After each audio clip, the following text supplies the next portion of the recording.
Dude, this thing is shredding!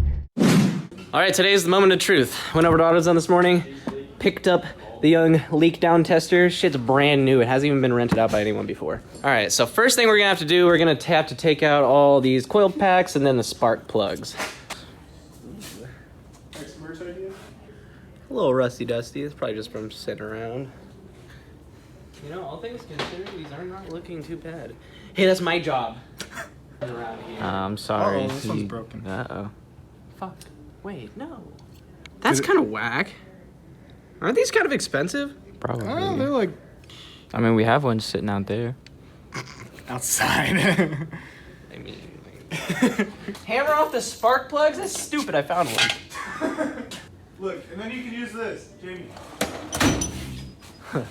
Yes. Tiny board. Jam, can you even reach it? Yeah, that's a good question, actually. Reach it, bro. I'm on my tippy toes.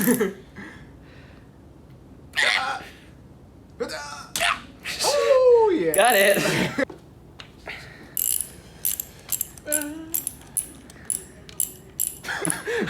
What? Now the oil that's on these spark plugs, I'm pretty sure is just from me having the engine flipped over for an extended period of time, because I think it spent like 3 days upside down. I mean, other than the oil, this first spark plug actually looks pretty good. Doesn't look pretty good. Number 2 also looks It looks all right. a little carbony, but it looks good. not bad. Spark plug number 3 also looks really good, huh? This is giving me some hope.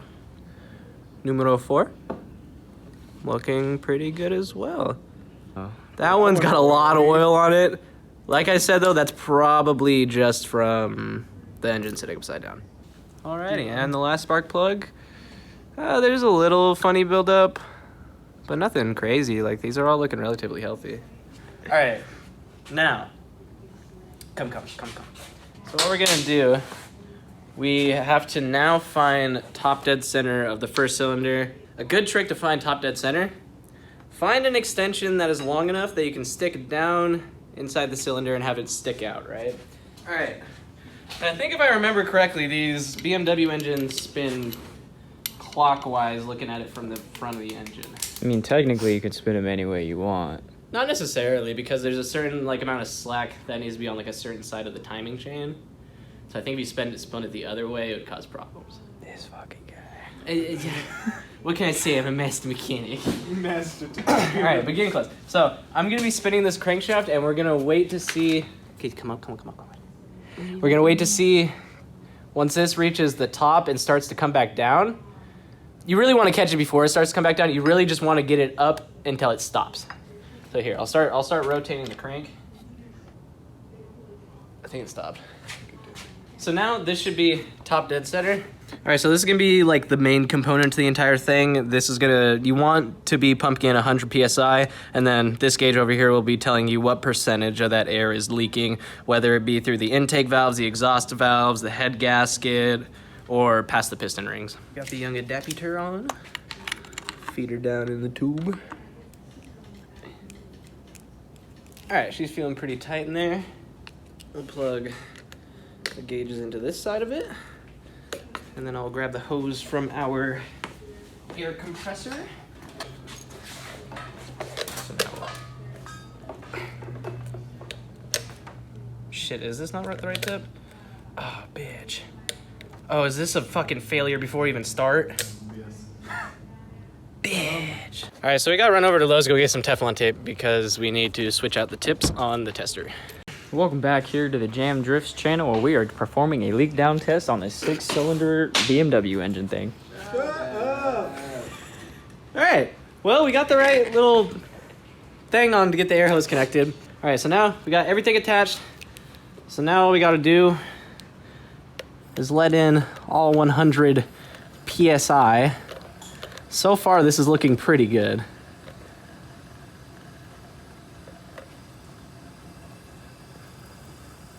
Maybe? Sounds to me like there's air coming from like the actual connection here, so I gotta make some adjustments and see what's going on. I'm having a really hard time. Like, none of the results I'm getting are consistent, and yeah, it's just not a good time. So, for probably the 10th time so far, thread this bitty back in. But I guess if it gets down to it, then I'll take the valve cover off just to make sure the cam lobes aren't actually touching the valves. And like we know everything is closed up how it like should be. Honestly, I mean, if you're gonna paint it, you could always just slap the valve cover back on before you The paint old it. one? Yeah. Yeah, I guess we could. Alright, see, so this is probably like the highest leakage we've seen so far. And that's like 33. Which is still good. No, that's pretty fucking high.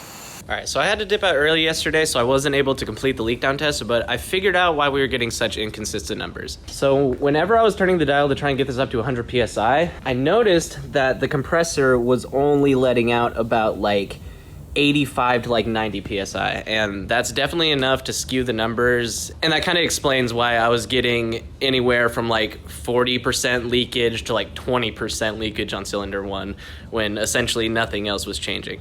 So now that I have that in mind and I actually have the compressor set up right and we have the right amount of air pressure going to the tester, I think we'll be able to get some more accurate numbers today. And also just make sure we're not having any trouble finding top dead center, because I've noticed that that's been a little bit inconsistent as well. I'm also gonna pop off the valve cover real quick just so we can take a look at all the cam lobes just to make sure none of the valves are opening even the slightest. All right, so all things considering, all the cam lobes and everything in here have about as much wear as I'd expect for an engine with 147,000 miles.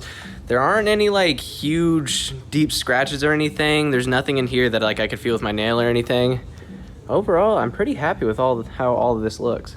All right, so we might have some issues.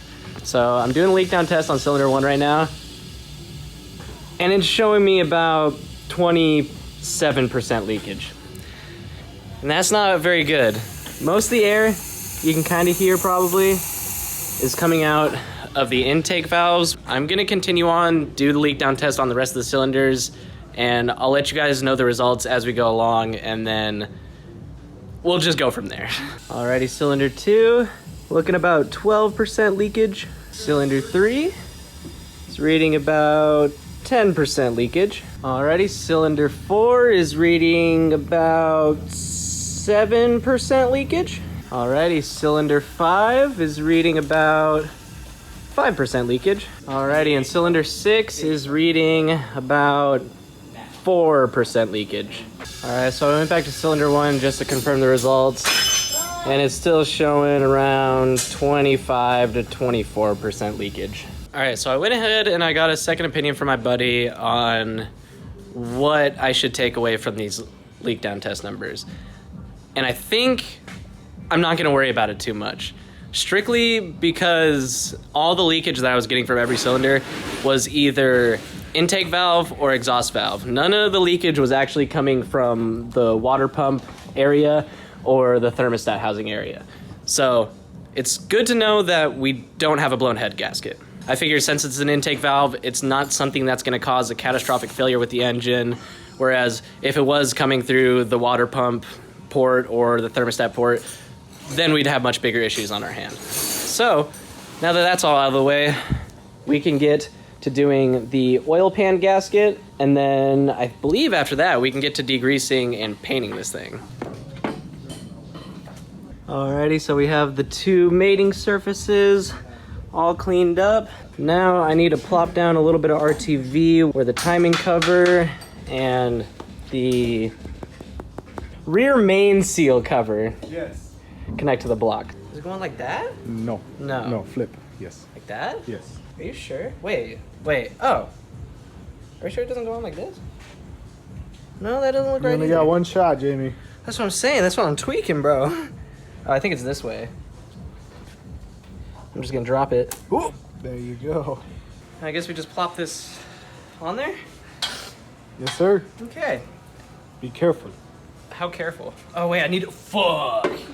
I still need to put this fucking baffle back on. Shit. Oh, yeah. Did you also put this? Oh, yeah, you did. Okay, wait, I got it. Shit. Okay. See, usually I'm the type to just like think every step out before I do something, but obviously I didn't do that here. This isn't too much of a problem. The RTV will not dry this fast. It's already dry. Shut up. My hands are so fucking slick, bro. Holy, that would have been catastrophic. I mean, I probably would have been able to get it out, but still scary. Things bonking around an engine that don't need a bonking engine are very scary. Already fucked it up. Oh my lord. Get this shit. Get the good. I mean, not that close. Is it even focused? Yeah, it's focused. Oh, yeah.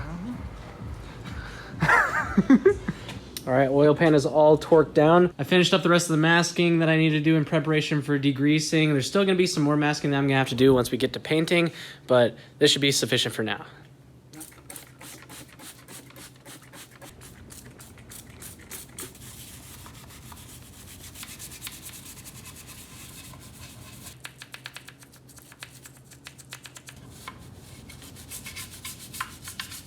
All right, so I can go on scrubbing this thing for hours, but I think we're gonna start running into some diminishing returns. So I'm gonna give this a quick rinse off and then we'll see where we're at. Alrighty, so I finally finished up degreasing and rinsing off the engine. Took me about like 3 passes of degreaser, then rinsing. There were tons of spots where I just kept missing stuff, like down along here. Like I could barely even see on like the black of the block that there was even dirt and stuff there. Like hell, I didn't even know this little X was there. I uncovered that after degreasing it about the 3rd time. It's definitely not perfect by any means, but I think I've gotten more than enough of the stuff off for the paint to at least adhere well to the engine. So I still need to do a little bit more drying and then we're gonna get to painting this thing. All right, so I've got the engine totally dried off, totally cleaned. I was convinced by Cameron here to not paint the head or the oil pan. I was already kind of contemplating whether or not I wanted to do it just because like it's already a really nice silver color and it's gonna be pretty much the same color that I'm gonna be painting the block itself. And speaking of painting the block, this is gonna be the paint that I'll be using. It's just like the header paint from VHT, but this is engine enamel. I'm not gonna mask off like the edge of the head or anything like that. I figure any like little bit of overspray from this will probably blend in pretty well. So I guess, without further ado, let's get to painting.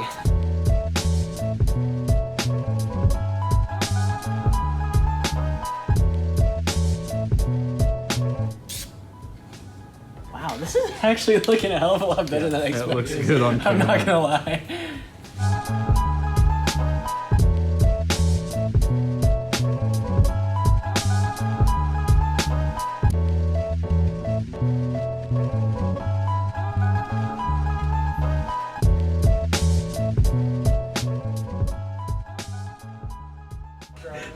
No, not the new paint.